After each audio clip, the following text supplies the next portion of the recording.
Olá, ouvinte! Começa agora o primeiro episódio do podcast do DCE UFO. Tema: o que muda para o estudante da UFO com a pandemia do Covid-19?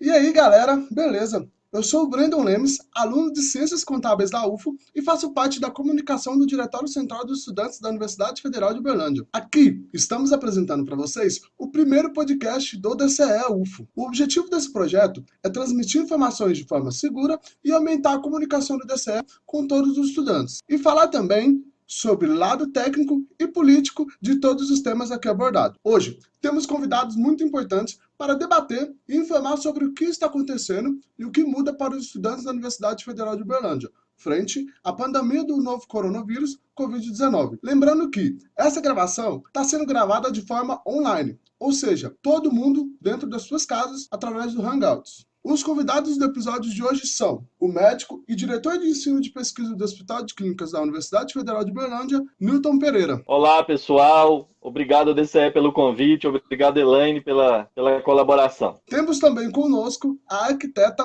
e pró-reitora da assistência estudantil da Universidade Federal de Uberlândia, Elaine Saraiva Calderari. Olá, pessoal. Tudo bem? Obrigada também pelo convite e pela participação aí do professor Nil. E também o aluno do curso de Biomedicina e coordenador-geral do Diretório Central dos Estudantes, Arthur Luiz Ferreira. Olá, galera. É um prazer estar nesse projeto piloto, que é um sonho do DCE, e vamos lá. Primeiramente, eu quero agradecer a participação de todos os convidados por aceitarem a gravar esse nosso primeiro episódio, e muito obrigado aos ouvintes. Mandem suas opiniões e sugestões lá para o nosso Instagram, @dce.ufo. Lá vamos estar tirando todas as dúvidas e também atendendo os feedbacks. Vamos começar o nosso debate. Quero pedir aos convidados que apresentem um panorama geral da atuação de cada um em relação à pandemia do Covid-19 na Universidade Federal de Uberlândia. Por favor, Elaine. Então, olá, pessoal. Primeiro, eu queria agradecer pelo convite, também dar os parabéns pela iniciativa do DCE. Eu acredito muito quando a gente trabalha com diálogo e com as informações corretas e adequadas aí para a comunidade universitária.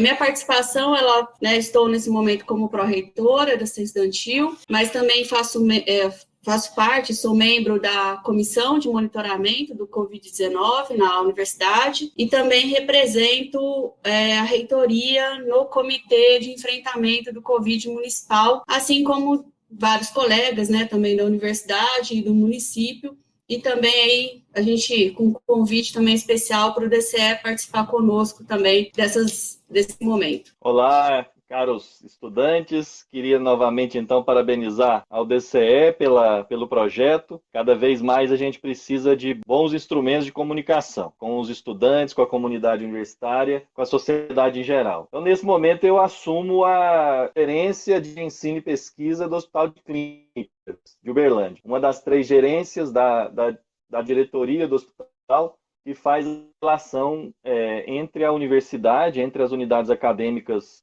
da Universidade Federal de Uberlândia com os serviços assistenciais do hospital. A gente que busca articular a inserção dos estudantes, dos estagiários, dos graduandos, pós-graduandos, residentes médicos e multiprofissionais no Hospital de Clínica. Esse é meu papel nesse momento, além de compor também o Comitê de Enfrentamento à Covid do Hospital de Clínicas da Universidade Federal de Uberlândia. E aí, galera, queria cumprimentar em nome do DCE todos os ouvintes, os estudantes, a comunidade acadêmica da Universidade Federal de Uberlândia que está escutando esse primeiro podcast do DCE. O meu papel frente à atuação a essa pandemia do Covid-19, como estou atualmente na coordenação geral do DCE, é acompanhar todas as decisões que é tomada no âmbito da universidade, né, e levar as demandas dos nossos alunos. Então, o DCE está sempre presente no comitê de acompanhamento ao Covid-19 tanto do Hospital de Clínicas, tanto no Comitê de Acompanhamento à Covid-19 da Reitoria, né, da Universidade Federal de Uberlândia. Então, nosso papel nesse momento é escutar os alunos, escutar os estagiários, escutar todas as demandas e atuar no sentido de que possamos passar nesse momento com todas as nossas demandas que possam ser atendidas na medida do possível, né? Então, o DCE tem feito esse trabalho de mediação, e de cobrar os direitos pelos estudantes. E estamos aí na luta, galera. Bacana. E agora eu quero saber de vocês como foi o debate e quais decisões foram tomadas nos comitês de enfrentamento ao Covid-19.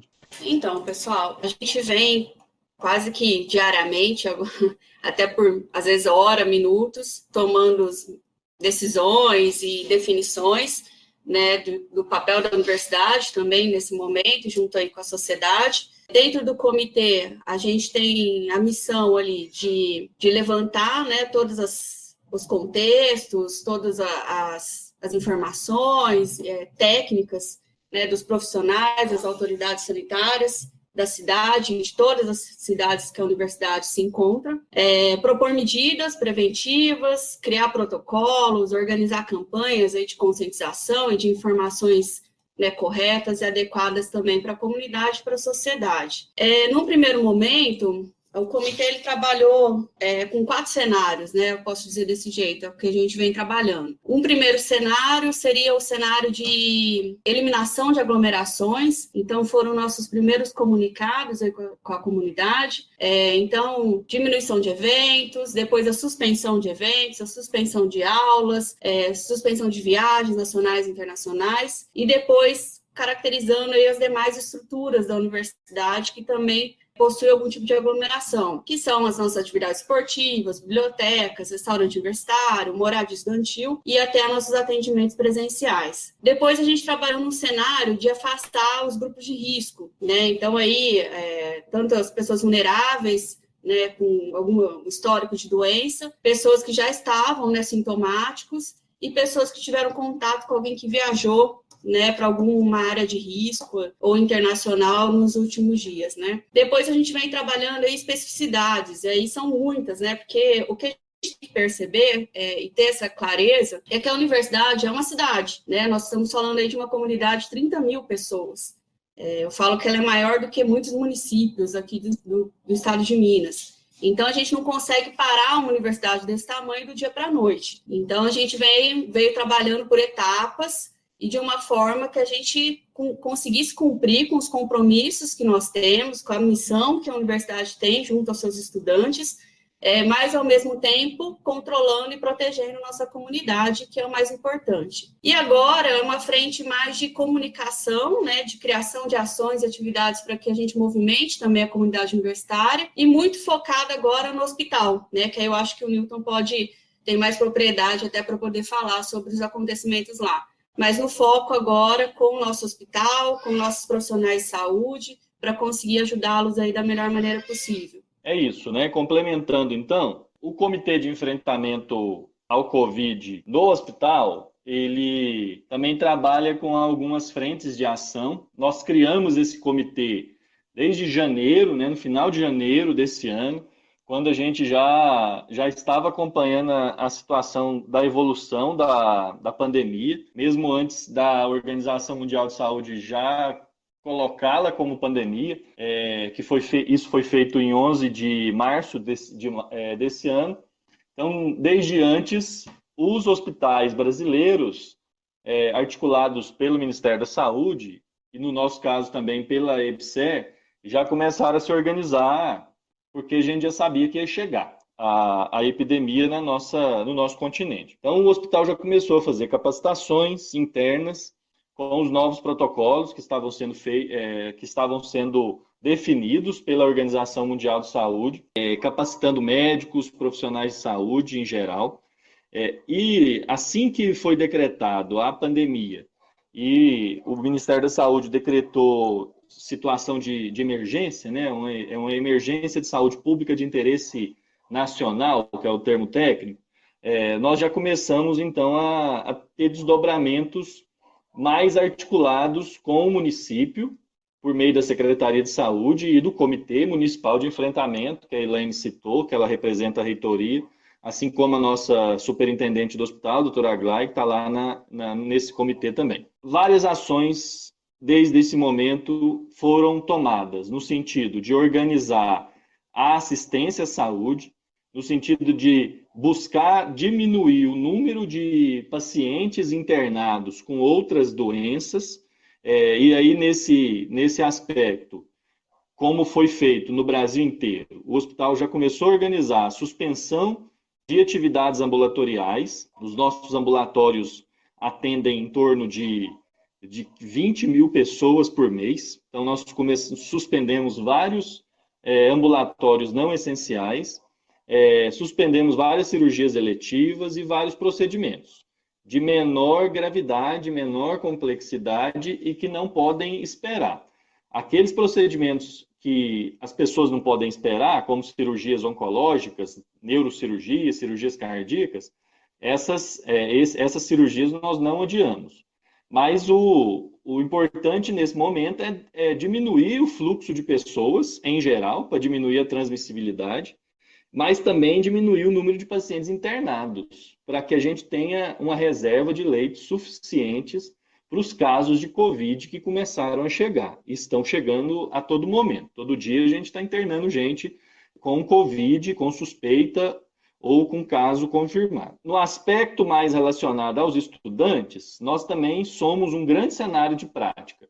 A gente tem em torno de 3.300 alunos circulando pelo hospital mensalmente, de mais de 27 cursos da Universidade Federal de Uberlândia, dos seus vários períodos, desde o primeiro período ao último, passando pelas residências médica, multiprofissional e a pós-graduação, mestrados, doutorados. Então, é um número muito grande de estudantes que fazem atividades no hospital. Com a suspensão do calendário acadêmico, feito pela universidade, as aulas teóricas e as aulas práticas dos primeiros períodos, todas foram interrompidas no Hospital de Clínicas também. E aí vários cursos avaliaram a necessidade de manutenção dos estágios supervisionados, que são os estágios dos últimos anos, ou não, se continuariam ou não. E nesse sentido, dos 11 cursos que fazem estágio supervisionado no hospital, 6 cursos mantiveram suas atividades.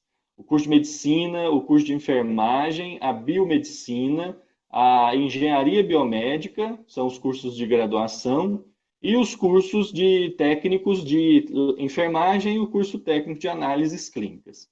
Então, nesse momento, o hospital está trabalhando em várias frentes. A frente da assistência é a frente que mais nos demanda, para organizar a assistência dos pacientes que lá ainda procuram por outras necessidades, para organizar novos serviços para atendimento da Covid. Por exemplo, a gente criou uma porta de entrada no pronto-socorro específica para pacientes com suspeita de Covid, com mais segurança, com mais EPI, com equipe específica. Reservamos leitos de UTI, reservamos uma enfermaria específica para esses pacientes. Então, o hospital teve que se reorganizar. E do ponto de vista do ensino e da pesquisa também, uma série de atividades para reorganizar a inserção dos estudantes dentro do hospital. Tanto os alunos de graduação, que são esses que eu citei, quanto os alunos das residências, que também continuam, mas também com outras funções. Algumas atividades dos residentes foram suspensas e eles estão sendo remanejados para outras atividades. E, por fim, para não alongar nessa primeira fala, a gente também tem uma série de atividades relacionadas ao desenvolvimento de pesquisas. Então, não é só, a gente não tem que enfrentar essa pandemia só com a assistência. É importantíssima, a assistência é a nossa missão principal. Mas a gente também tem que trabalhar com novas formas de diagnóstico, de tratamento dessa doença. Então, a gente está se inserindo em várias frentes com relação à pesquisa, que eu posso falar um pouco nos próximos blocos aí. Por enquanto é isso. Então, a reitoria possibilitou a possibilidade de nós alunos fazermos as matérias de forma especial, né? Então, antes da suspensão foi dada essa oportunidade, mas depois realmente decidiu-se suspender o calendário. E, nesse sentido, esse comitê ele sempre reavalia todas as questões diariamente, como, por exemplo, suspendeu as aulas EAD, mas aí depois, num outro momento, foi reavaliado que tinha condições do EAD continuar para os cursos que são EAD. O DCE também teve um posicionamento de não... A reitoria também foi em favor disso, de que não houvesse aulas EAD para os cursos presenciais, porque a gente sabe dos acessos, né? Dificultado para nossos alunos, em alguma parcela deles que não tem acesso à internet. Então, naquele momento, foi isso, foi suspensão das aulas, foi suspensão de eventos, suspensão da circulação de pessoas no campo, e o DCE estava presente em todas essas decisões. E agora, falando também um pouco sobre, tenho mencionado sobre os estudantes, eu gostaria de fazer uma pergunta para a Elaine. Qual que é a situação da assistência estudantil no cenário atual? Então, Brendo, acho que a assistência estudantil, ela, apesar dela não ser uma política de Estado nesse momento, ela forma ali junto com o tripé, né, do ensino, pesquisa e extensão, e eu ainda me arrisco a falar que talvez ela esteja aí caminhando para um próximo pilar, né, para um quarto pilar. A gente tem um grupo, e hoje extremamente significativo, de vulnerabilidade socioeconômica. Né? A gente teve ali um incentivo com as cotas, né? E recebemos um público que realmente precisa da assistência estudantil e confia na assistência estudantil para que ele consiga manter sua permanência e consiga fazer a conclusão do seu curso, né? Aí nos tornando talvez futuramente uma sociedade um pouco mais igualitária. Então não foram decisões tão fáceis, né? Nem simples. Logicamente que a gente tem aí uma determinação do nosso reitor de que a gente assista o maior número de estudantes possíveis, né, dentro de todas as condições que nós temos. Então, várias decisões foram tomadas quase que simultaneamente. A gente soltou várias portarias. Eu destaco a portaria 10 e a portaria 11 da PROAI, porque lá nós colocamos também o que nós poderíamos fazer com a questão dos auxílios. A gente garantia aí os auxílios da moradia, da creche, da acessibilidade, por entendermos que é um problema, é uma questão de calamidade pública e o estudante, né, está no meio de todo esse processo e ele não pode passar a necessidade nesse momento. Tivemos decisões bem difíceis e que foi a suspensão, né, das atividades do RU, do restaurante universitário e da moradia estudantil, porque são dois equipamentos que a gente tem um fluxo muito intenso, né? O RU, para vocês terem uma noção, a gente tem um fluxo ali em torno de 2.500 pessoas diárias, né? Então, se tornaria impossível a gente manter qualquer tipo de afastamento ou conseguir com que a gente isolasse, né, os nossos usuários. E a moradia estudantil, hoje nós estamos ali em torno de 100 estudantes. Nós temos, são apartamentos compartilhados, né, são com 6 pessoas e 2 pessoas dividem o mesmo quarto. Então, também conversando aí com nossos especialistas, se entendeu um risco muito alto de contágio caso houvesse alguém lá dentro com Covid-19. Então, para que a gente não passasse por esse processo, foi determinada a suspensão das atividades. No entanto, nós fizemos todo o esforço possível para ajudar todos os estudantes assistidos. Né? Nós fornecemos aí um auxílio emergencial de alimentação para que os estudantes sem o RU pudessem, né, cumprir com a sua alimentação.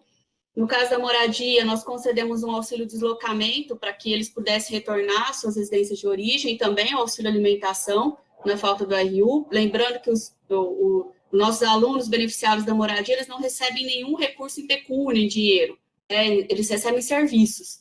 Então, nós fizemos aí um depósito emergencial também para cada um, e também a gente vem trabalhando agora com auxílio específico para os nossos estudantes aí da linha de frente, um pouco da área de saúde, né? Não de frente, mas na frente aí junto ao hospital universitário e às estruturas de saúde, por entendermos que nesse momento é um momento que a universidade se posiciona também como uma relação muito próxima com a sociedade, e nós precisamos dar apoio para esses alunos.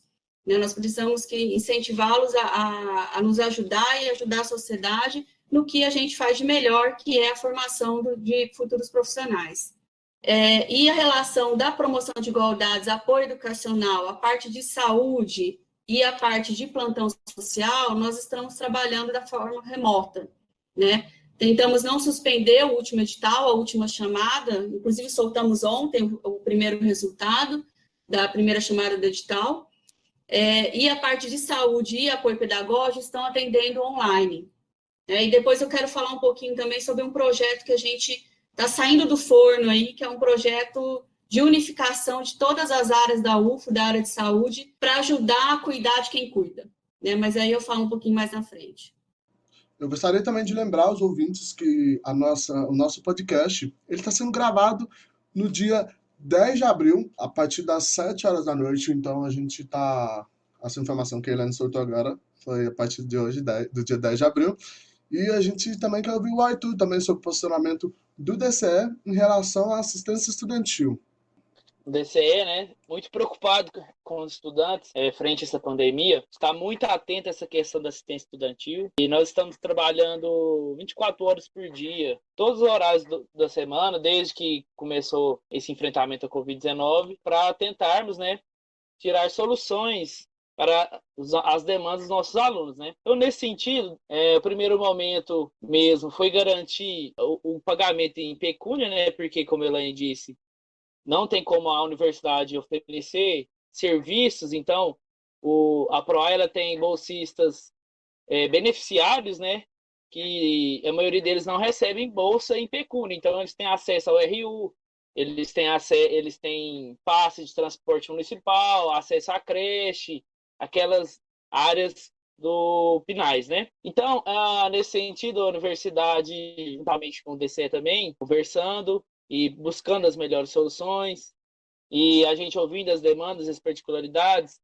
Nesse sentido, acho que a Universidade Federal de Berlândia, destaca o trabalho da Elaine aqui nesse momento, foi pioneiro, né? Porque nós sabemos que tem universidades até hoje que não conseguiram pagar nenhuma bolsa, universidades federais estão em situações muito complicadas, e conseguiram pagar nenhuma bolsa aos estudantes nesse momento, porque nós sabemos que o orçamento do PNAES está congelado em 40% pelo LOA desse ano.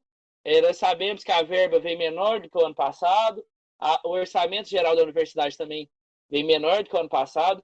Então, nós sabemos que nós estamos enfrentando momentos complicados no ensino público, né, e na saúde também. Mas a universidade ela foi certeira em garantir, através de reservas, né, que a universidade tinha do orçamento da Pró-Reitoria de Assistência Estudantil, mais de 2.000 bolsas pagas. Depois a Helene pode me corrigir. Então, a universidade pagou em pecúnia, em dinheiro, depósito em conta, 2.000 alunos da Universidade Federal de Berlândia, sendo eles auxílios emergenciais e ou auxílios alimentação, né? Em dinheiro em conta. E para os estudantes da moradia estudantil, foram os dois, né, Helene? Depois você pode me corrigir. Por o auxílio Exatamente, Isso, auxílio emergencial, valor de R$ 400, mais R$ 300 de auxílio alimentação e garantido também, depois que as aulas voltar, o auxílio de retorno à universidade. Então, a universidade dispôs de um orçamento muito grande voltado para a assistência estudantil, preocupados com os estudantes, não só aqueles que recebiam bolsas, mas, reitero, aqueles estudantes também que eram assistidos, que utilizam os serviços da universidade. Então, nesse sentido, o DCE tentou analisar ao máximo as particularidades. E nesse momento, a nossa prioridade, depois que resolveu-se todos os problemas com relação a toda essa quantidade enorme de beneficiários, né? E a gente sabe que a pesquisa, 60% a 70% da nossa universidade tem algum déficit orçamentário, tem alguma vulnerabilidade orçamentária. Então, a nossa prioridade nesse momento agora, depois que houve esse pagamento de mais de 2.000 alunos, dessas bolsas e desses beneficiários, nossa prioridade foi voltar, né, para os alunos que estão em estágio, não só os alunos da saúde, porque outros alunos também que não são da área da saúde, que não foram liberados dos estágios, a UFO garantiu, né, a assistência nesse momento. Então, nossos estudantes da área da saúde, que estão trabalhando aí em seus estágios obrigatórios assistidos, nossos alunos da medicina, os internos, os outros estudantes da área da saúde que estão em estágios obrigatórios, os estudantes de modo em geral, que não foram liberados de seus estágios, a UF está pagando, né, essa assistência à alimentação, no valor de R$ 300, que por conta do RU estar suspenso. Era uma demanda antiga do curso de medicina, depois o Nilton pode me corrigir também, conseguir almoçar dentro do restaurante do Hospital de Clínicas. Mas isso não é possível, visto que agora tem regulamentações, que o dinheiro que vem para os estudantes é via MEC, né? Então a assistência estudantil da UF que tem que suprir. Então, é uma pauta histórica dos estudantes da aula de medicina que se alimentavam dentro do hospital, agora também vão receber esse valor durante esse período. Nossos estudantes mais vulneráveis que não puderam retornar às suas casas, como no caso de alguns alunos da moradia estudantil, que a PROAI está em contato diariamente, a Helene pode falar melhor, os estudantes que conversaram com a PROAI, comprovaram, falavam que não poderiam voltar para suas casas, porque a família não ia recebê-los, ou por N motivos pessoais que a gente não deve comentar. A PROAI também garantiu o pagamento, né, do auxílio moradia. Então, na portaria número 10, a única coisa que a PROAI suspendeu foi o pagamento de auxílio de transporte municipal, né? Então, a partir daquele mês, os alunos não iriam mais receber aquele vale, quem utilizava o transporte municipal dentro da cidade. Todas as outras bolsas foram mantidas, né?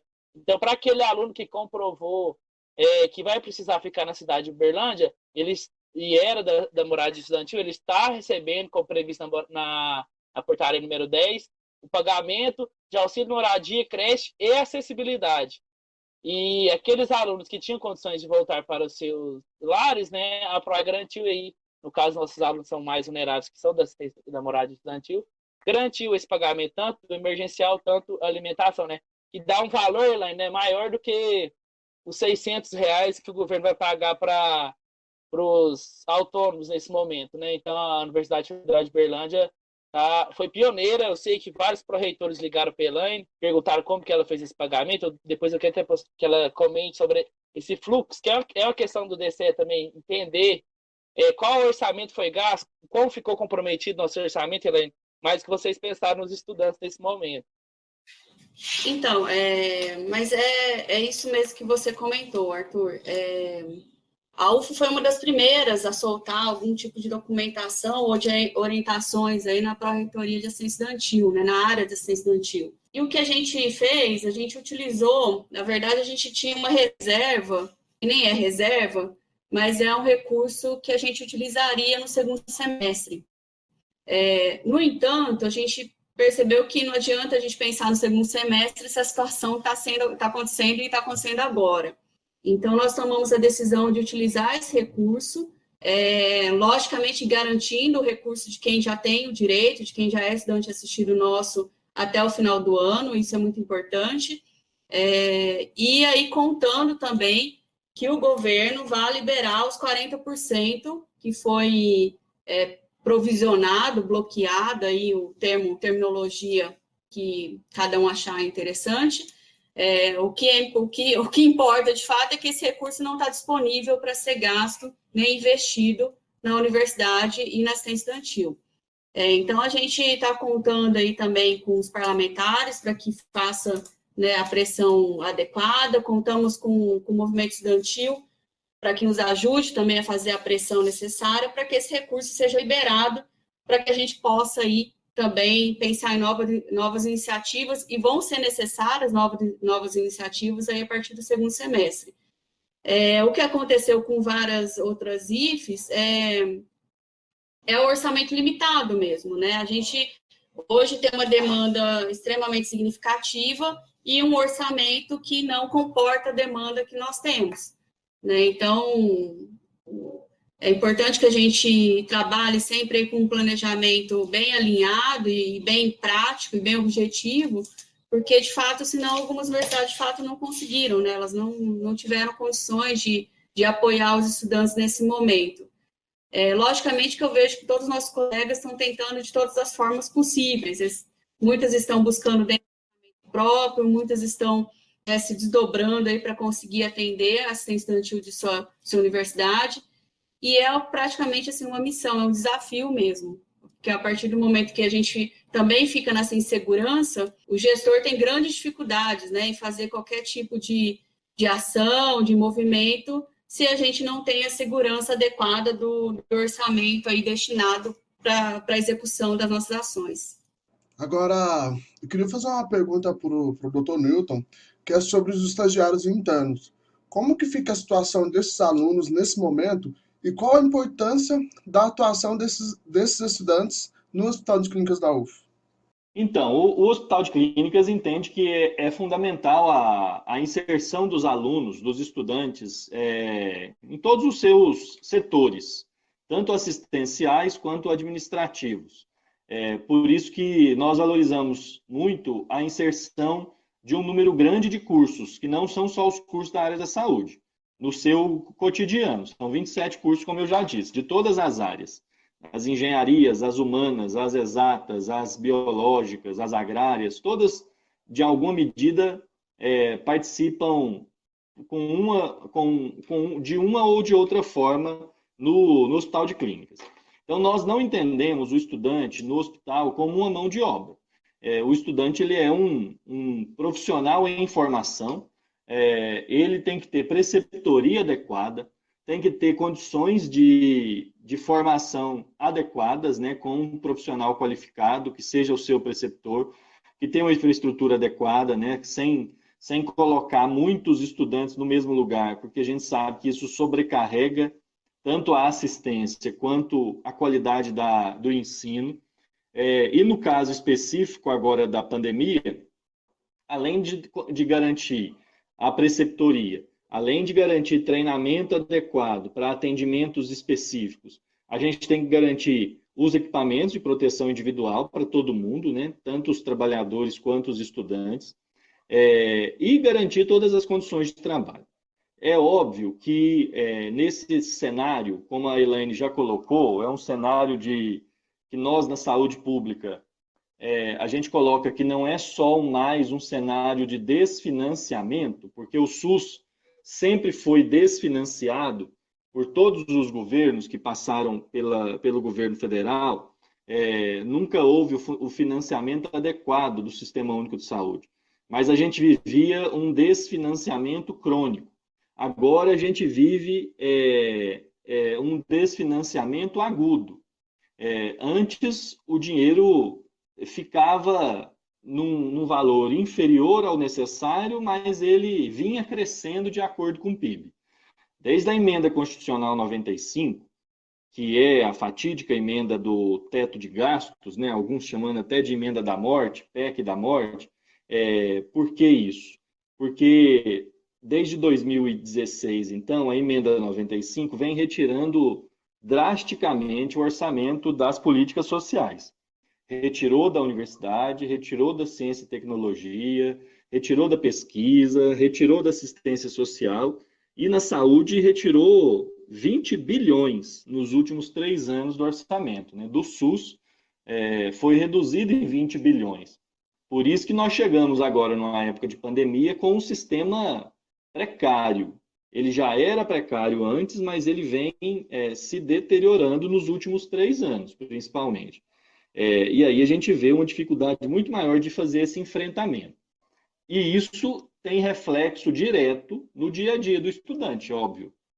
O hospital ele não tem as melhores condições que a gente gostaria de ter para o estudante, para o trabalhador, para o docente. Mas, né, ônus e bônus que a pandemia traz, os governos se mobilizam com maior ou com menor intensidade nesse momento para tentar recuperar um pouco das perdas.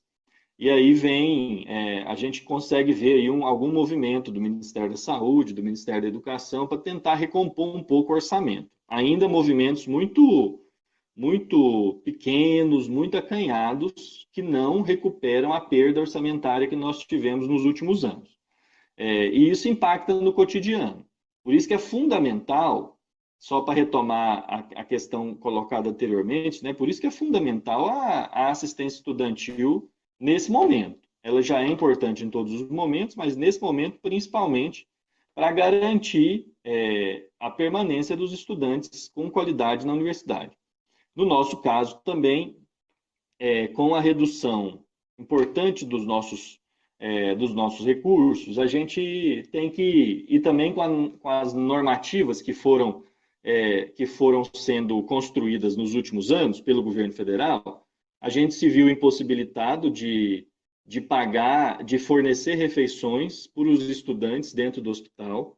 Então, existe uma norma agora muito clara de que o dinheiro do SUS que é o dinheiro que nós recebemos, né, para fazer o custeio do hospital, a manutenção do hospital, ele não pode ser usado para pagar refeição para estudantes, porque o entendimento é que os estudantes já têm um recurso para isso, né, que é o recurso da assistência estudantil.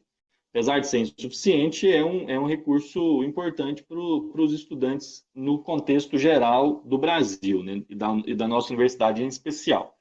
Então, nesse momento, os estágios daqueles cursos que eu já disse se mantiveram e a gente busca que todos esses estágios se mantenham com a melhor condição possível. Claro que o currículo estava preconizado algum tipo de serviço que foi suspenso, então é necessário fazer remanejamento. Por exemplo, os estudantes que passavam nos ambulatórios não vão passar agora, eles têm que ir para outro lugar. Eles vão para a enfermaria, vão para o pronto-socorro. Então, não há prejuízos do ponto de vista acadêmico muito expressivos para os estudantes que lá permanecem. Há mudança nas atividades. E isso é importante que o DCE, que os diretórios acadêmicos acompanhem e apoiem os estudantes na relação com o hospital, com as coordenações de curso, porque eventualmente vai haver insatisfação por conta da mudança de um cenário ou de outro, mas na pandemia, a pandemia causa prejuízos, né, causa mudanças em todos os aspectos da sociedade.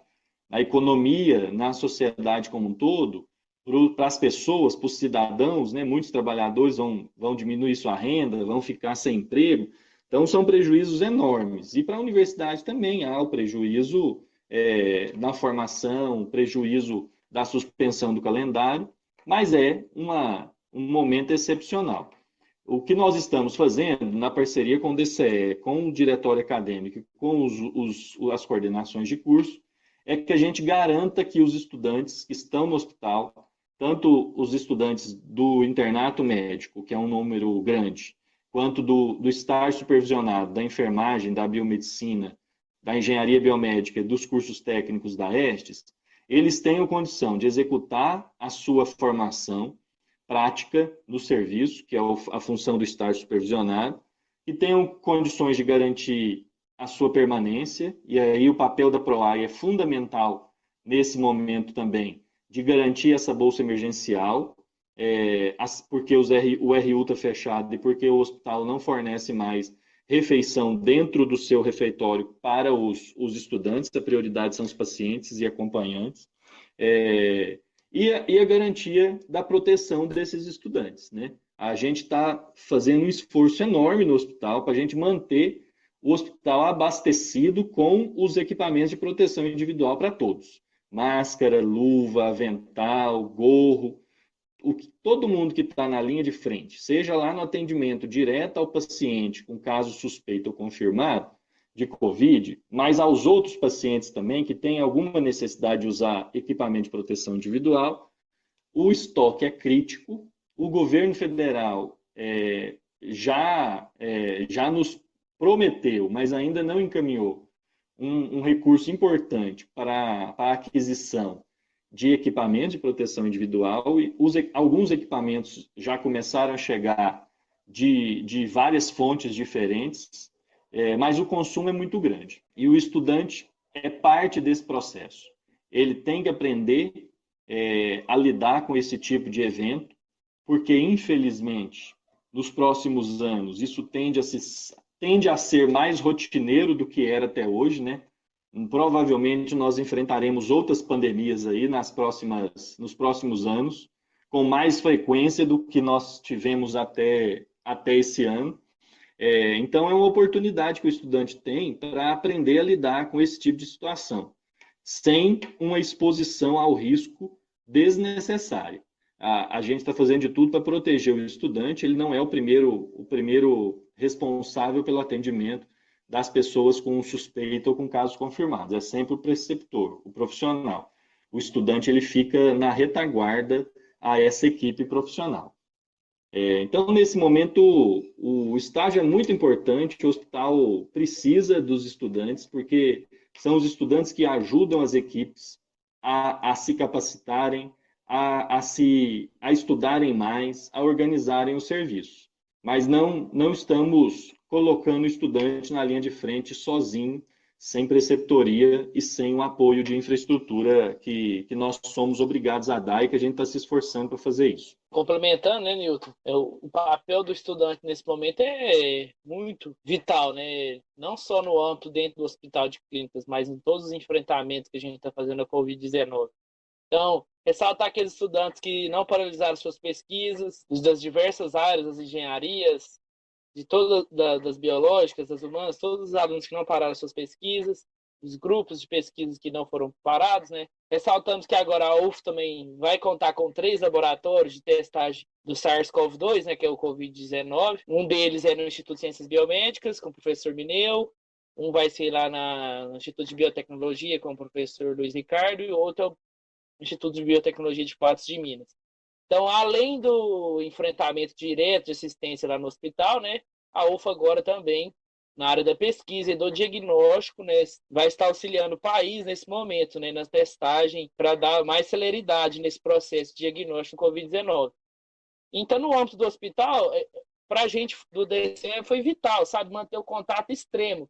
E os estudantes da área da saúde sabem, e outras áreas também, que a gente atendeu a todos em qualquer horário do dia, em contato direto com os diretórios da área da saúde, criamos um grupo com todos os grupos, com todos os diretórios e centros acadêmicos da área da saúde, para tentar, assim, dar maior celeridade e diminuir a insegurança deles com relação ao que a gente estava lutando, que a Pró-Reitoria iria garantir essa bolsa, né, de permanência. A primeira lista de contemplados da área da saúde já saiu, e eu acho que a informação é importante ressaltar aqui, que o processo de inscrição desses alunos não acabou, porque teve alguns alunos que não se inscreveram.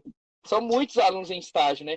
E até outros alunos, a UF já pagou mais de 2.000 alunos, mas ficou alguns alunos da assistência estudantil e beneficiários que não tinha conta cadastrada na PROAE, porque justamente não recebia dinheiro em conta, né? Recebia serviço, né? Tinha acesso ao RU. Nesse sentido, informar também que a segunda etapa de cadastramento está disponibilizada, né? Helene pode até passar melhores informações, mas aqueles alunos que a gente tem relação e está tentando entrar em contato, aqueles alunos que não se cadastraram em tanto da área da saúde ou que estão em estágio obrigatório de outras áreas, que não conseguiram cadastrar na primeira lista, e aqueles beneficiários que não tinham conta, né, cadastrado na PROAE, o segundo grupo, a segunda chamada, né, para se cadastrar nas bolsas, está aberta.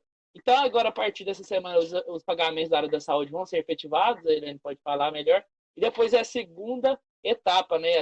O segundo cadastramento, que alguns alunos que não conseguiram, dentro do prazo estabelecido para a primeira chamada, se cadastrarem.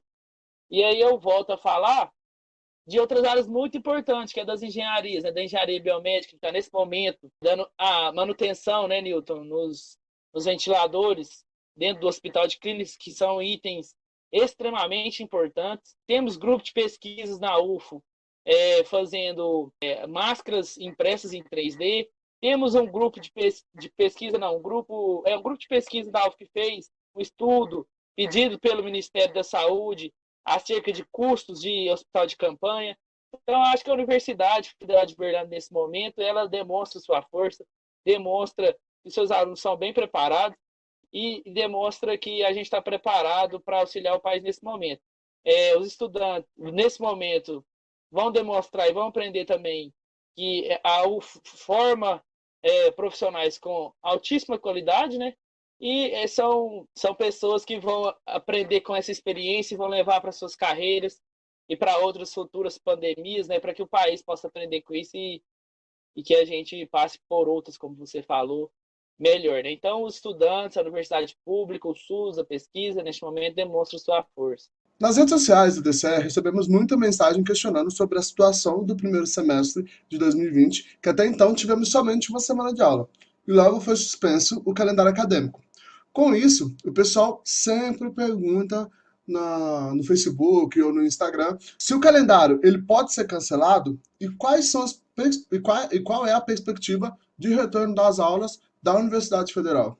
Então, gente, eu acho que nesse momento ainda é muito cedo a gente fazer tomar qualquer tipo de decisão e fazer qualquer tipo de comentário nesse sentido, porque a gente está avaliando ainda como que essa pandemia vai se implementar, né, aqui em Uberlândia e nas cidades do entorno onde a universidade está. E tem um agravante da pandemia em si, do vírus, é que a gente só consegue avaliar de 15 em 15 dias, que é o ciclo, né, de contágio do vírus. E aí, Newton também tem mais propriedade para poder falar da área de saúde. Então, nesse momento, a gente precisa guardar esses ciclos, analisá-los, ouvir nossos especialistas, isso é muito importante, ouvir quem está ali na linha de frente, quem está pesquisando, quem está atendendo, como que essa doença está se comportando aqui na cidade, para depois ir tomando decisões, né? Então, nesse momento, é muito cedo a gente falar qualquer coisa em relação ao semestre.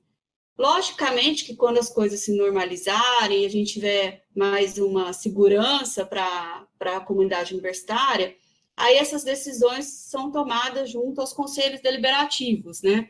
Então, será convocados conselhos e provavelmente tomadas decisões adequadas aí para o andamento dos semestres letivos aí da universidade.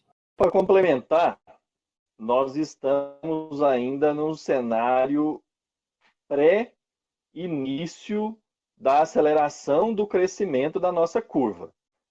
Todo mundo está ouvindo falar agora das curvas, do achatamento da curva. Acho que nós estamos tendo a oportunidade aí de ter de acesso a alguma educação sanitária interessante para o cenário atual. E uma das questões mais importantes para a gente tomar qualquer tipo de decisão, tanto pelas autoridades sanitárias, tanto quanto pelos outros órgãos, né? E no caso da nossa universidade, com relação a cancelamento de aulas ou não, ou volta do calendário, é a gente entender que o cenário atual ainda está nebuloso. Por quê? Porque nós não conseguimos analisar com clareza a real situação da pandemia, porque nós não temos acesso aos testes, ao teste que diagnostica e que confirma se a pessoa tem ou não a doença. Tem tantos testes que analisam o vírus no sangue, quanto o teste rápido, que é imunológico, que vê a nossa reação. O Brasil ainda está lento nesse aspecto. A gente, desde janeiro, o Ministério da Saúde, as secretarias estaduais, estão buscando a aquisição desses testes, mas até o momento nós não conseguimos comprar, adquirir no Brasil como um todo uma quantidade importante de testes. E Minas Gerais é o estado ainda mais lento nesse aspecto, de não termos ainda disponível para uma população grande das nossas cidades um número suficiente de testes. Os municípios estão se mexendo, estão se preparando. O município de Uberlândia começou a fazer aquisição de testes, né, de exames na rede privada, mas ainda o número é muito insuficiente. Tanto que nós temos aí, em Minas Gerais, mais de 20 mil pessoas aguardando o resultado de exames, mais de 200 óbitos ainda sendo investigados sem confirmação do exame.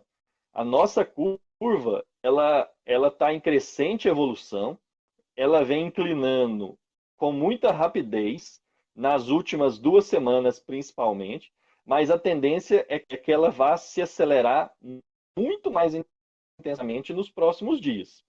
Até porque nós vamos receber os testes a partir da semana que vem. Por isso que é muito importante, e Uberlândia tomou uma decisão no momento certo de buscar o isolamento social ampliado de forma mais enfática, desde o dia 16, 17 de março.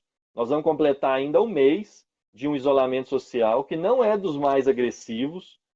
A gente vê um número enorme de pessoas circulando. Tem estados que estão mais rígidos, municípios que estão mais rígidos nisso, mas mesmo assim Uberlândia tomou a decisão no momento inicial, não postergou essa decisão, e a universidade também não postergou essa decisão. Mas o que nós estamos vendo agora, como a Elaine bem colocou, é reflexo do que nós fizemos nos últimos 15 dias. Se a gente afrouxa, né, o isolamento social agora, essa semana, e isso aconteceu nesses últimos dias, por conta do feriado de Páscoa, as pessoas foram para as ruas fazer compras. A gente tem uma preocupação enorme, nós da saúde pública, de que esse afrouxamento desses últimos dias, né, as pessoas voltaram a circular, isso pode piorar a nossa situação epidemiológica daqui a alguns dias também. Na semana que vem ou na outra, a gente vai ver um crescimento mais acentuado por dois motivos, então. Porque nós vamos receber mais testes, mas também porque as pessoas estão circulando e estão se cuidando menos.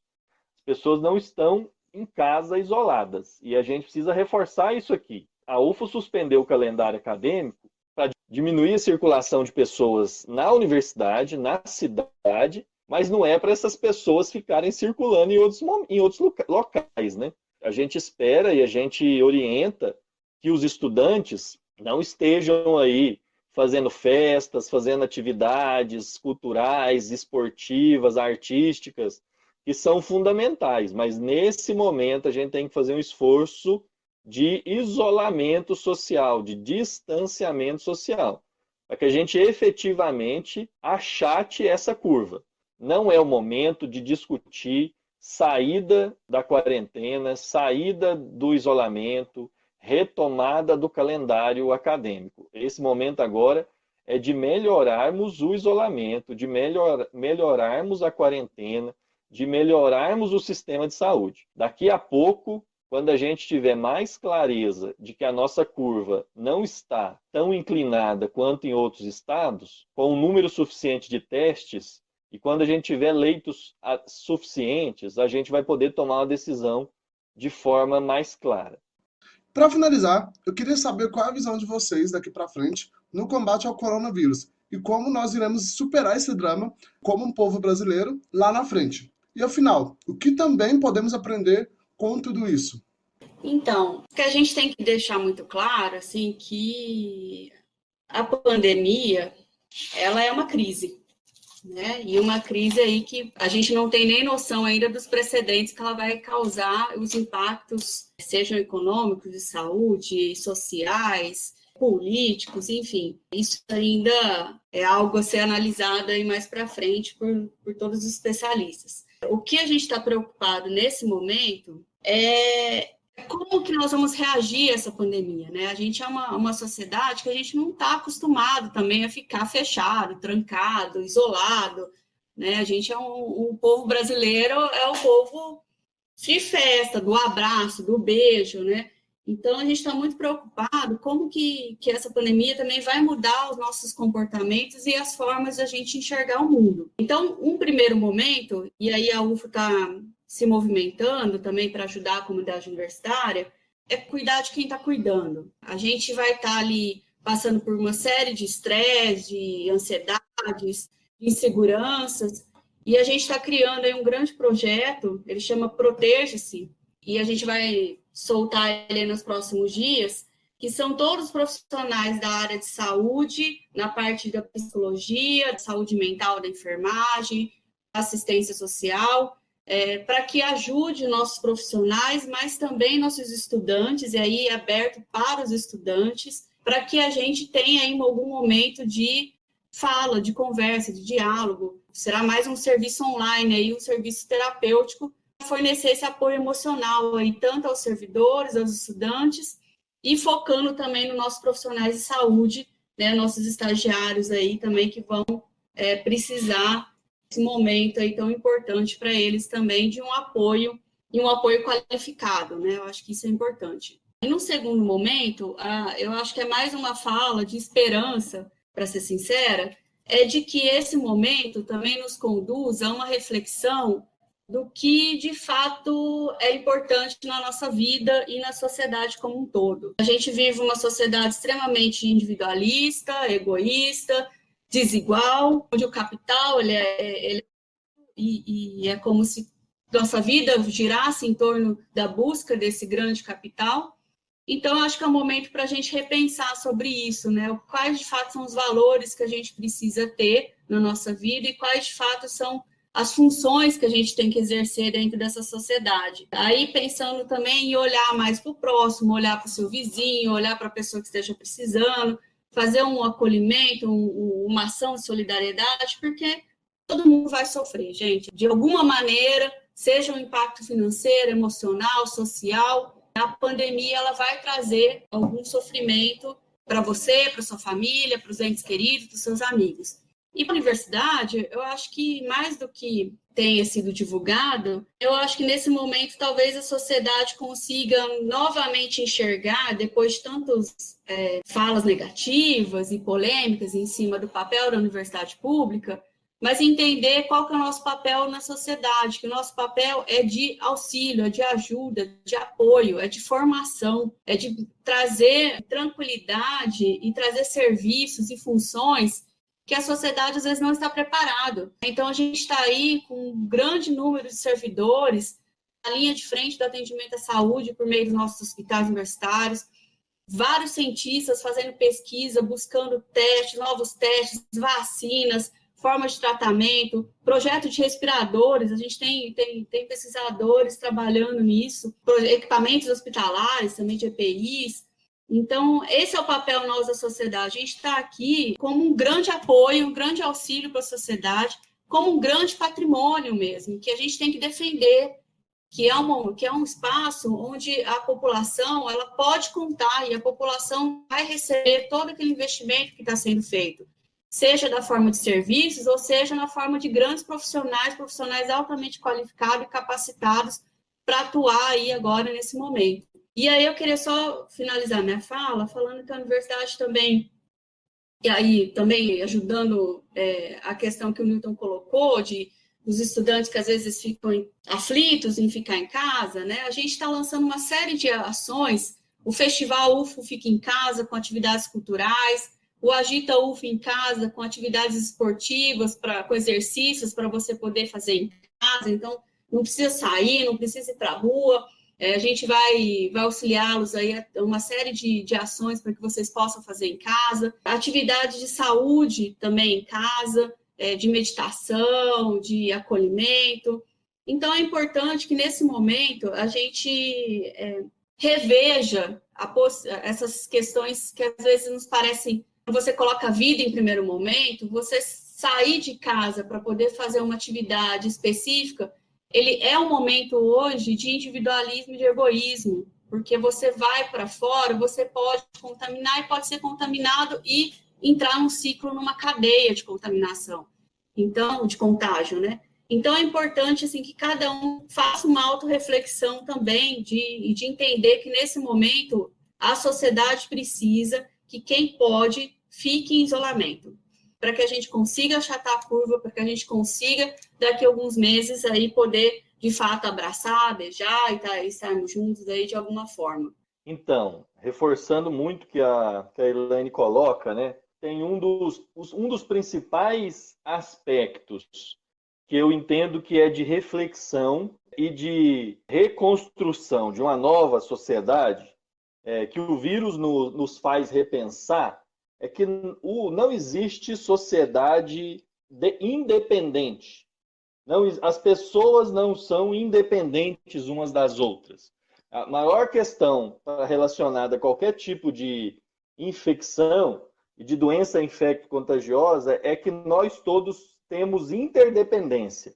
O vírus, ele não reconhece barreira geográfica, ele não reconhece barreiras sociais, econômicas, barreiras de identidade, de gênero, de orientação sexual, né? O vírus, ele mostra para toda a sociedade, no mundo inteiro, e foi assim em todas as nossas pandemias, e graças às pandemias que os países foram se modificando, é que não podemos trabalhar apenas com um conceito que é o conceito principal do capitalismo, da individualização, do individual, da competição. Se os estados, nações, os países, se o mercado não buscar uma forma de diminuição das desigualdades sociais, não adianta o país ser rico e ter uma alta desigualdade, porque aquela alta desigualdade, em algum momento, vai gerar um desequilíbrio naquele equilíbrio instável. Ou seja, é só agora que uma parte importante da nossa sociedade está discutindo sobre as comunidades, as favelas, os aglomerados urbanos, né? Uma parte importante da mídia que não dá voz e não dá visibilidade para as comunidades periféricas, agora parece que nós redescobrimos as favelas no Brasil. Parece que nós redescobrimos que o Brasil é o país no mundo que menos tem cobertura de esgoto, de água tratada, de coleta de lixo. E é óbvio que isso impacta enormemente na disseminação de qualquer doença, principalmente as doenças infecto-contagiosas. É graças a essa desigualdade social ou econômica que nós vamos viver um quadro que a Europa não vive. A gente está vendo a alta taxa de letalidade, de mortalidade na Europa, e infelizmente com informações muito equivocadas de uma parte dos nossos governantes, especialmente o Palácio do Planalto, que acha que nós vamos ter menos mortes aqui no Brasil do que na Itália, porque a Itália é um país de velhos, é um país, lá tem frio, e o Brasil é um país quente, é um país de gente jovem que não vai ter transmissão assim como teve na Itália. Só que a Itália tem 100% de saneamento básico, tem 100% de coleta de lixo.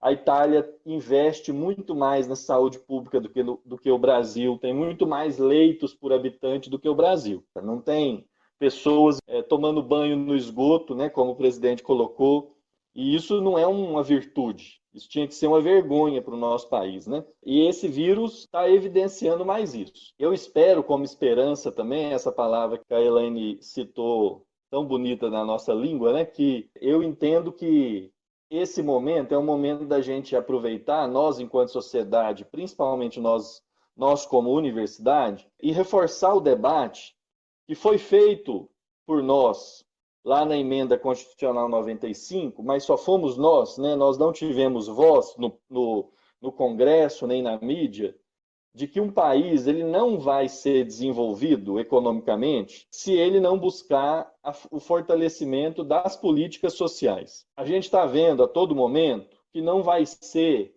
o mercado, não vai ser o neoliberalismo, não vai ser só a disputa econômica a todo custo que vai resolver os nossos atuais problemas.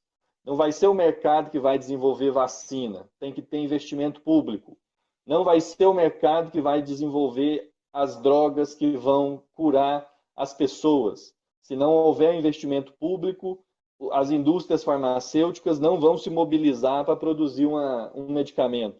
Não é o mercado que faz ciência e tecnologia para desenvolver respiradores mais baratos, testes diagnósticos mais baratos.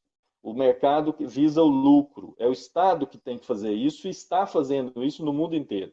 A Europa toda entendeu que, mesmo o capitalismo europeu, ele entendeu que eles só vão crescer se o Estado der condições mínimas de cidadania, como saúde pública para todo mundo, educação pública de qualidade para todo mundo, transporte público, saneamento básico.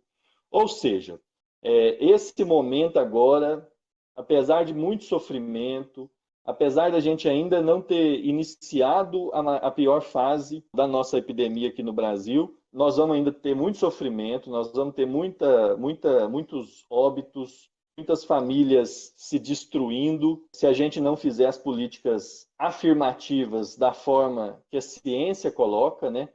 Nós estamos vendo mais uma vez que é a ciência que vai dar respostas às políticas públicas, não é o terraplanismo que vai dar resposta para resolver o problema da Covid, muito pelo contrário. Não é o movimento anti-vacina que vai ajudar a dissolver essa grande pandemia, muito pelo contrário, né? A gente está entendendo que vacina não é mais só uma questão individual, é uma questão coletiva.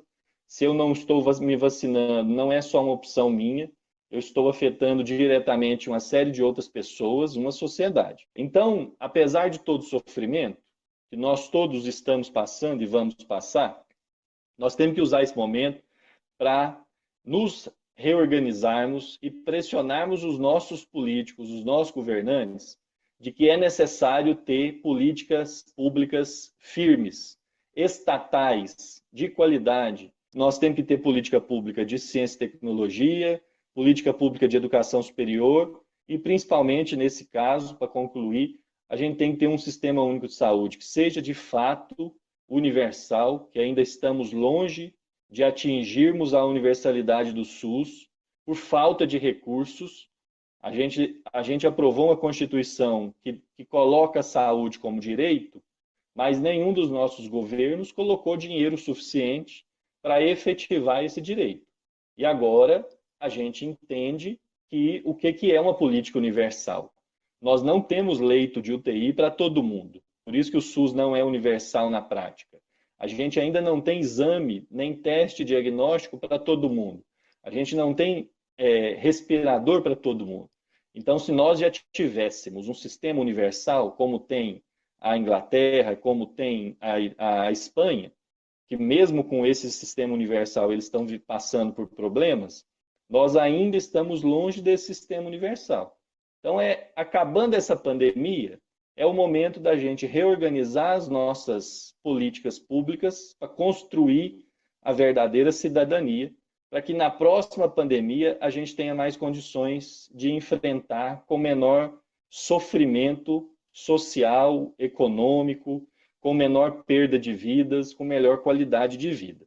Por isso que eu entendo que essa grande crise, como todas as outras, ela é também uma oportunidade da gente dar um passo civilizatório na construção de uma nova cidadania para o Brasil, que a gente ainda está longe de atingi-la. Nesse sentido, o DCE, né, se solidariza com os nossos estudantes, com os nossos professores, os nossos técnicos, com os nossos terceirizados. Nós estamos atendendo as particularidades caso a caso de cada estudante que procura a gente. Estamos em 24 horas reorganizando as coordenadorias, principalmente coordenadoria de comunicação, para aumentarmos a comunicação, né, com os nossos alunos, que é uma população muito grande, 30 mil pessoas na universidade, né? E nós entendemos, nós também estamos sofrendo, porque o DCE não fugiu à luta, até o momento que foi possibilitado da gente se expor, a gente se expôs, estivemos dentro de hospital, reuniões na reitoria, em todos os lugares, e a partir do momento que a gente falou, realmente não dá para ter reuniões, nem encontros presenciais, agora o DCE tem que trabalhar de home office, a gente não fugiu dessas questões, e os nossos alunos também não estão fugindo, a gente sabe que eles estão cumprindo o papel essencial, aqueles alunos que estão atuando neste momento. Mas aqueles alunos que estão em casa, eles também têm que entender que eles têm um papel importantíssimo, né, de conscientizar as próprias famílias, e que nesse momento, ficar parado, ficar em casa e cuidando da sua saúde mental, fazendo exercício, mas dentro de casa, também é um jeito de colaborar, né, com essa crise. Reforçamos nosso posicionamento de defesa do Sistema Único de Saúde. O SUS, ele é importantíssimo, vital, eu diria até mais, Nilton. Ele também é um instrumento de defesa nacional. Assim como as universidades federais, nós reforçamos nosso posicionamento em defesa do SUS, com mais recursos, com mais gestão pública de qualidade, da mesma forma para as universidades públicas federais, estaduais, e nesse segmento. Como o prefeito de Belo Horizonte falou, a gente tem que avaliar qual que é o maior problema nesse momento. Se a gente perder nosso emprego, se a gente perder nossa mãe. Quem citou isso foi o Calil, né, o prefeito lá de Belo Horizonte. A gente sabe que nesse momento os empregos são muito importantes, mas a gente sabemos que o vírus, ele, igual o Nilton falou, o vírus ele não escolhe, não tem distinção de raça nem de sexo. E então, nós nesse momento temos que pensar e cumprir com o nosso papel, né, de cidadão, de estudante, e também reavaliar, no caso dos estudantes, que quando a gente voltar para a Universidade Federal de Uberlândia, reavaliar o nosso processo, o papel que a gente cumpre dentro da universidade, porque a gente sabe que em algum momento a universidade pública falhou, mesmo com os governos não dando o aporte que as universidades precisam, a gente sabe que as universidades falharam em algum momento, a gente tem que saber fazer autocrítica. Então, a gente sabe que tem um tripé da universidade que sempre foi deficitário e que agora, nesses últimos dias, a universidade, né, reforçou, que é a extensão. Nós, como os alunos, além de prestarem serviços nos nossos estágios obrigatórios, fora isso, nós temos um dever muito grande com a extensão nesse país. A extensão universitária, levar a ciência até as pessoas, né? levar o conhecimento de forma descomplicada. Porque nós chegamos num momento que a ciência está sendo rebatida com opiniões. Isso não pode acontecer. Nós vamos sair desse momento, acho que mais fortalecidos. Em todas as crises, abre oportunidades para se realizar coisas que antes não eram possíveis, que antes eram impossíveis. Então, com as crises, a gente volta a debater pautas importantíssimas nesse país, como a pauta defendida de uma vida inteira do Eduardo Suplicy, senador da República, que é a questão da renda mínima. Realmente o Brasil descobre que é um país que tem favelas, né? Como ele falou, é lamentável. Volta a dar o devido valor à Universidade Federal, volta a dar o devido valor aos cientistas, aos professores, aos funcionários públicos, aos estudantes que não fazem balbúrdia dentro da universidade, os estudantes fazem pesquisa, fazem extensão, fazem projetos que beneficiam o país em todas as áreas. Outro ponto que podemos voltar a discutir, que vai ser fortalecido, é a questão do fortalecimento do SUS. E um ponto muito importante que liga isso tudo, que é a indústria nacional, né? Nós sabemos que no último ano fecharam muitas indústrias, mais de 13 mil indústrias no país. Isso vem sendo uma tendência, mas nós sabemos que nós não temos testes para testar Covid-19 porque nós não produzimos ele. Nós não temos máscara para os nossos profissionais porque nós não produzimos elas, ou porque é em baixa qualidade. Nós não temos respiradores ou em baixa quantidade. Nós não temos respiradores porque nós não produzimos em alta quantidade. Então, nós não temos leitores de PCR em tempo real porque nós não produzimos esses leitores de PCR em tempo real. Nós, atualmente, com o sistema de universidades federais, produzimos excelentes profissionais, excelentes altamente capacitados.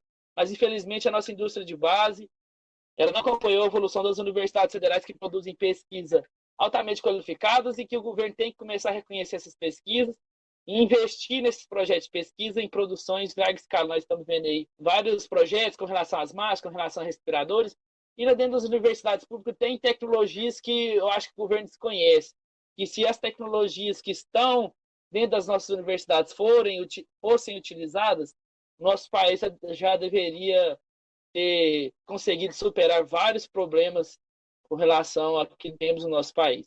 Então, o DCE, neste momento, está solidarizando com os alunos, entende essa questão de ansioso, quando vai voltar às aulas. Nesse momento, nós temos que ter um pensamento coletivo, pensamento que a universidade vai superar isso junto com o país, independente dos governos, nós vamos superar essa crise e que possíveis políticas públicas e realmente seja construída nesse país com o aumento da cidadania e de uma democracia mais forte e que uma real democracia, né? Porque o segundo país do mundo mais desigual não tem uma democracia, vamos falar assim, verdadeira, né? Então, são os votos de esperança para um futuro melhor para o nosso país. E vamos chegando ao final. Queria despedir dos nossos convidados e agradecer imensamente pelo carinho e ter topado de participar desse projeto piloto. Então, galera, eu queria também, de novo, agradecer aí a oportunidade. Eu acho que eu também preciso, nesse momento, né, na posição que estou, também agradecer todo o apoio da equipe da PROAI. Afinal de contas, eu represento uma grande equipe aí, totalmente qualificada e dedicada a tudo que foi falado durante essa nossa conversa aqui. Agradecer à administração superior, ao apoio aí dos pró-reitores, do nosso reitor, do nosso vice-reitor, que vem nos dando todo o apoio necessário para a implementação das nossas ações. Agradecer ao Hospital das Clínicas, o Hospital Veterinário também, que nos sabe, ele está atuando também de uma forma bem intensiva. Mas eu também queria agradecer assim, imensamente nossos estudantes. Isso, de fato, assim, nos encheu de orgulho, porque a gente forma profissionais, mas a gente forma cidadãos e cidadãs. Quando você exerce a cidadania, você sabe qual exatamente é o seu papel na sociedade naquele momento. Então, eu fiquei muito feliz com o que eu vi, com o que eu vejo, com o que eu ando vendo também. E também agradecer esse diálogo aí com o DCE. O DCE, além dessa iniciativa, a gente vem conversando bastante, e vocês que estão ali com os estudantes, junto com os diretórios acadêmicos, com as demais entidades estudantis, que vocês consigam levar essas informações de uma forma assertiva e verdadeira nesse mundo de fake news agora, mas que mostre qual que é o papel nesse momento da universidade e dos nossos estudantes. Então, agradecer imensamente a oportunidade. É isso também, queria agradecer demais pelo convite, é um excelente projeto, o podcast eu acho que hoje é o meio mais fácil, dinâmico e confiável de informação para a ciência, para a pesquisa. Nós temos um conjunto enorme aí de podcasts no Brasil que a gente pode seguir para a gente se informar com qualidade. E o DCE vai fazer um reforço aí a esse grande movimento de construção de podcasts no Brasil. Queria parabenizar vocês do diretório, dizer que esse espaço, esse movimento que vocês fazem, para mim, um dos principais movimentos de formação política, cidadã e acadêmica que o estudante tem oportunidade de ter nas universidades públicas. Eu fui do DCE de 2003 a 2005 e também da direção executiva nacional dos estudantes de medicina. Eu entendo que, assim como a graduação, o DCE e o DA da medicina foram os grandes responsáveis pela minha formação, e entendo que a formação no DCE é muito mais ampliada, inclusive, do que a formação em sala de aula. Então, vocês estão no caminho certo aí de buscar a consolidação do movimento estudantil na universidade, que é um movimento responsável por grandes conquistas da universidade, por exemplo, a paridade, a eleição paritária para reitor, foi graças a uma luta histórica dos estudantes, e várias conquistas na universidade foi com luta, não foi com benevolência dos gestores, não. Então, parabéns pelo movimento que vocês vêm fazendo aí.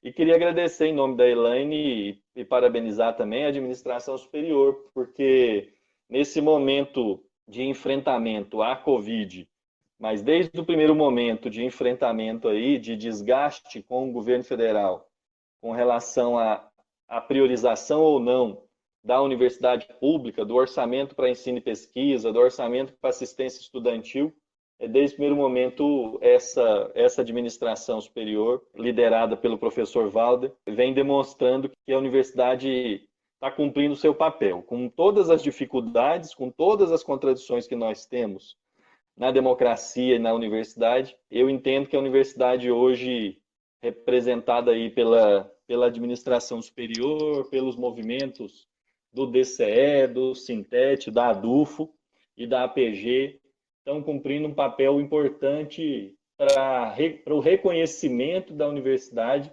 como um patrimônio da nossa sociedade de Berlândia, mas da nossa sociedade brasileira. Nós contribuímos para a ciência em todo o Brasil. E é importante reconhecer isso, porque em momentos de crise, a postura de acomodação é a postura mais fácil. A gente está percebendo que os docentes, os técnicos administrativos e os estudantes não estão com essa postura de acomodação, muito pelo contrário. Estão com a postura de proatividade, de buscar colaborar com a sociedade, que é muito menos privilegiada do que nós que estamos dentro da universidade, de buscar colaborar com a ciência, de buscar colaborar com a construção da cidadania. E, para finalizar, os estudantes têm um papel fundamental nesse processo. É a força da juventude que mobiliza e que faz os docentes, que faz os técnicos administrativos, que faz a gestão se mobilizarem. Se os estudantes não lutarem, não reivindicarem, a tendência das gestões é o imobilismo.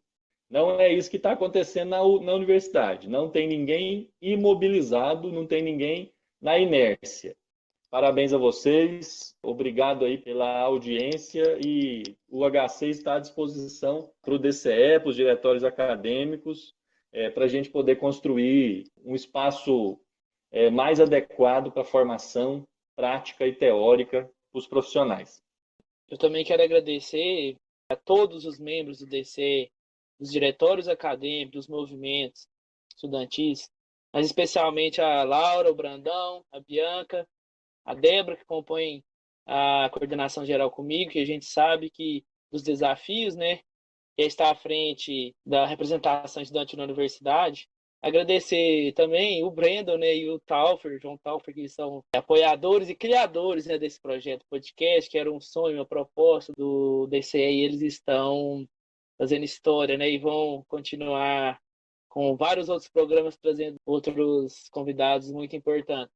Então, o DCE, nesse momento, agradece todo o apoio dos estudantes e se coloca à disposição de tudo que for necessário nesse momento, certo? Muito obrigado. E é isso, pessoal. Muito obrigado, Elaine, Newton e Arthur. E obrigado a quem ouviu o podcast até aqui. Pedimos para que nos ajude a divulgar esse projeto em todas as redes sociais. E não esqueça de deixar sugestões e de nos seguir no Instagram e Facebook, @dce.ufo. E nos vemos novamente em breve. Valeu e tchau!